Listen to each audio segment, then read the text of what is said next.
Nothing says happy birthday or congratulations like a beautifully frosted cake. With just a few steps, you can frost a cake with confidence and enjoy the oohs and ahs from your guests. You'll need this basic equipment: a long serrated knife, cake plate, waxed paper, simple syrup, pastry brush, offset spatula, frosting. Step 1. Make flat tops. If the cake layers have dome-shaped tops, you'll need to trim them to make the tops flat. Place a cooled cake layer on a sheet of waxed paper. This will make it easier to maneuver. Rest your palm on the domed top and hold the serrated knife parallel to the top of the cake. Lightly score the edge where you'll make the cut.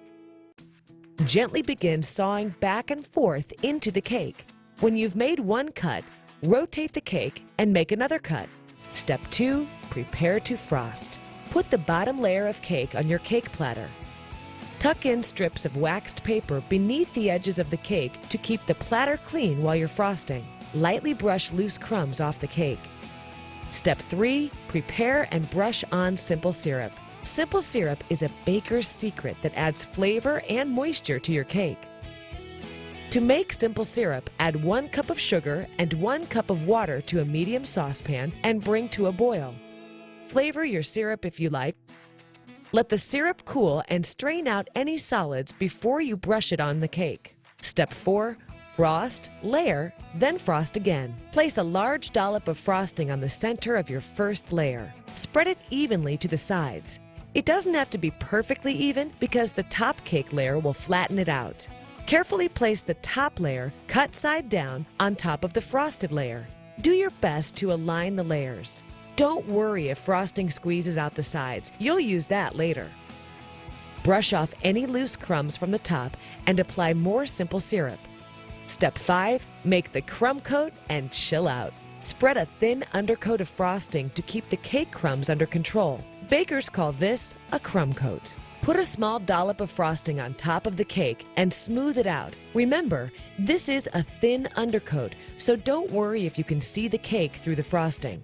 Next, spread a thin layer of frosting around the sides of the cake. Now you can smooth any frosting that squeezed out from between the layers earlier. Chill the cake in the fridge until the frosting is firm to the touch. If you're in a hurry, pop it in the freezer.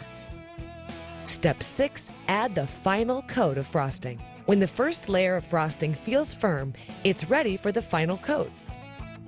Put a big dollop of frosting on top of the cake and spread first over the top, then down the sides, rotating as you work.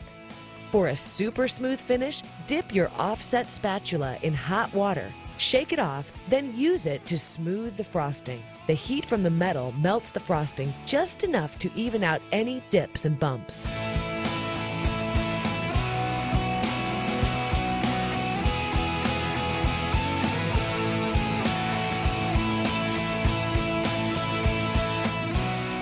Put the finishing touches on your cake with edible flowers, fruit, chocolate shavings, or sprinkles. When you've finished, carefully pull away the strips of waxed paper and wipe off any spills with a damp paper towel.